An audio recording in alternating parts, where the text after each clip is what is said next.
Welcome to CBSE words. तो हम grade 6 maths chapter 9 इसकी पेज नंबर 223 पे जो फिगर इट आउट है वो डिस्कस कर रहे थे। क्वेश्चन नंबर 7 तक हमने कंप्लीट कर लिया है। अगर वो वीडियोस आपने नहीं देखी तो डिस्क्रिप्शन में आपको प्लेलिस्ट का लिंक मिल जाएगा, वहां से देख सकते हो।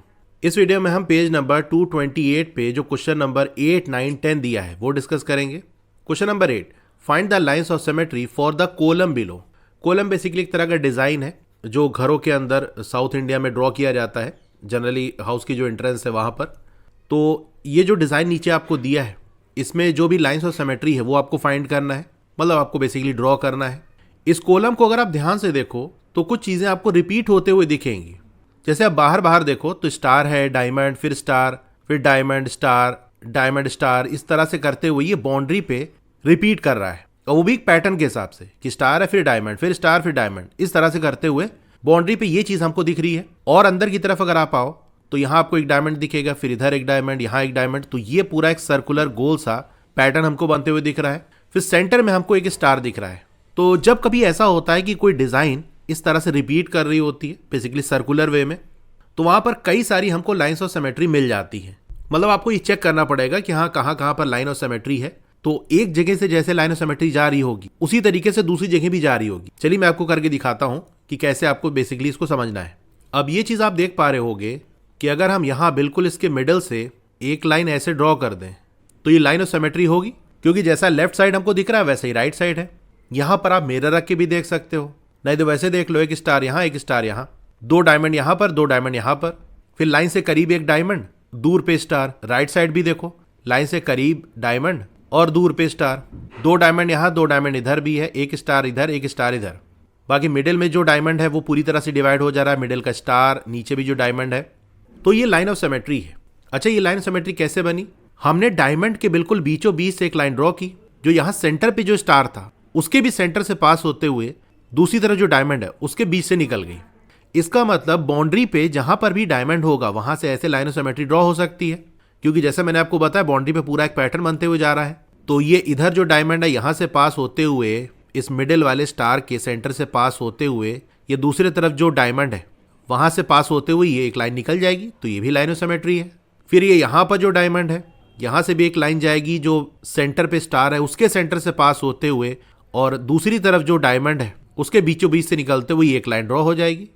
तो डायमंड से पास होते हुए ये तीन लाइन ऑफ सिमेट्री तो हो गई। क्या और भी लाइन ऑफ सिमेट्री है? पहले इसको मैं हटाता हूं। देखो, किसी भी फिगर में पहले वर्टिकल और हॉरिजॉन्टल लाइन ऑफ सिमेट्री को देखा करो। अगर वो मिल जाती है तो आपका काम आसान हो जाएगा। तो वर्टिकल वाला मैंने आपको ये दिखाया था इस तरह से, तो सिमेट्री वो थी। इसी तरह अगर यहां से मैं पास करा दूं तो ये भी लाइन ऑफ सिमेट्री होगी, जैसा ऊपर है वैसे नीचे है। ये वाला स्टार दो पार्ट में डिवाइड हो गया, ये डायमंड दो पार्ट में, मिडिल वाला स्टार, फिर ये डायमंड, ये स्टार, ऐसा ही है ना। और जैसा ऊपर बनना है वैसे नीचे भी है, ध्यान से आप ऑब्जर्व कर सकते हो।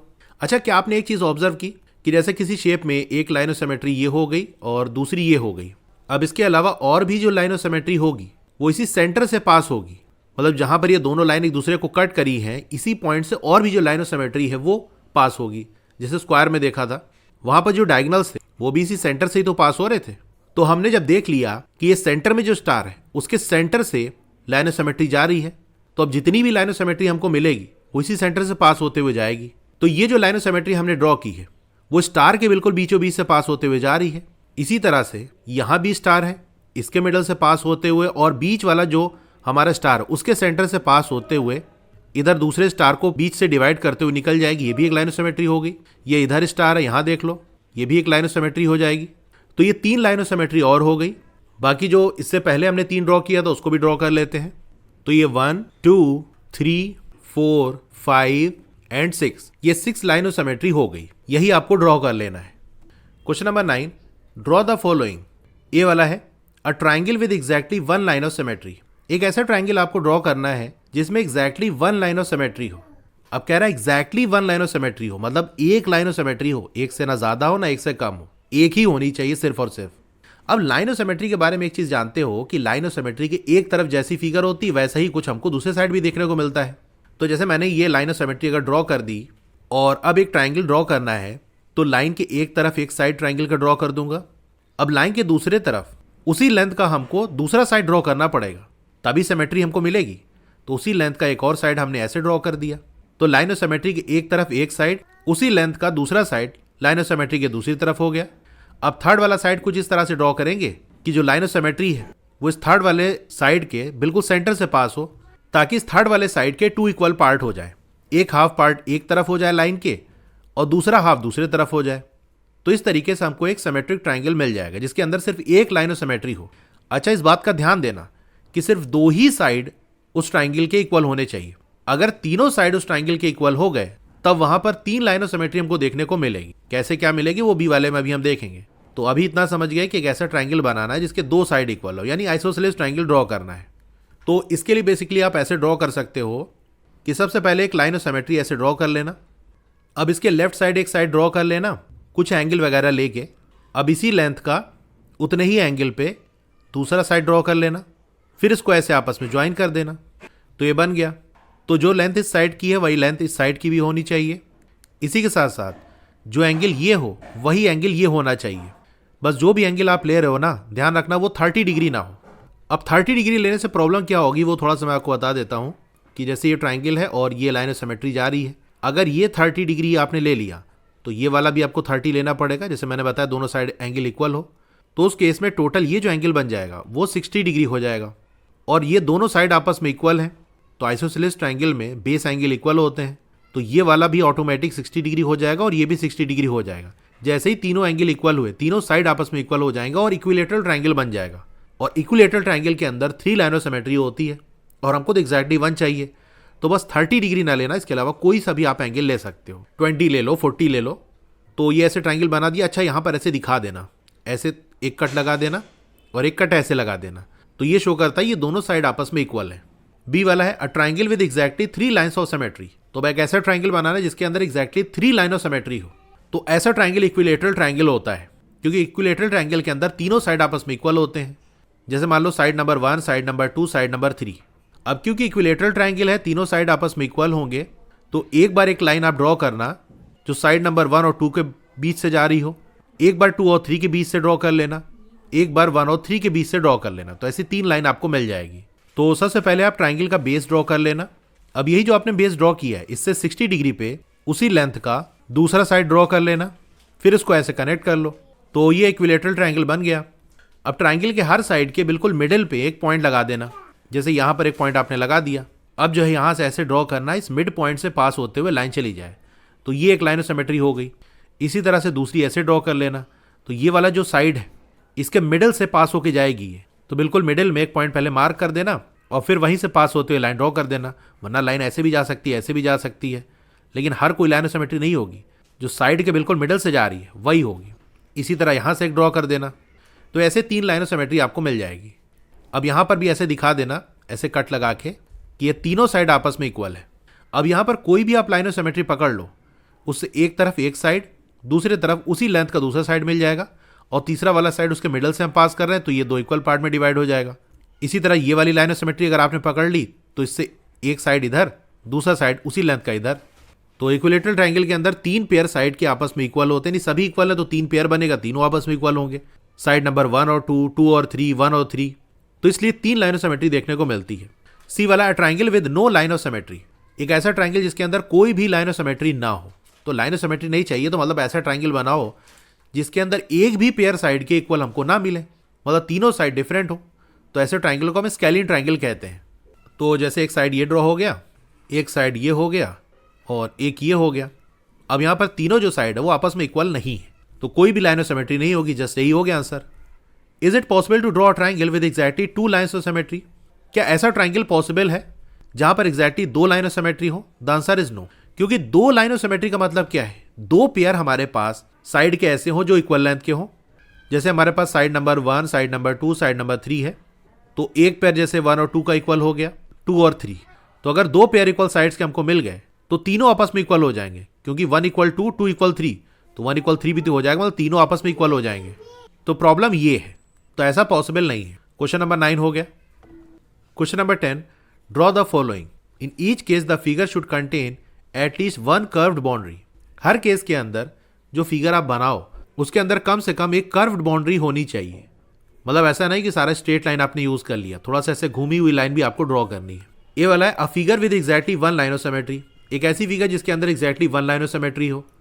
तो आप पहले ऐसे लाइन ऑफ सिमेट्री ड्रॉ कर लेना। उसके बाद किसी एक साइड आप कोई शेप बना लो।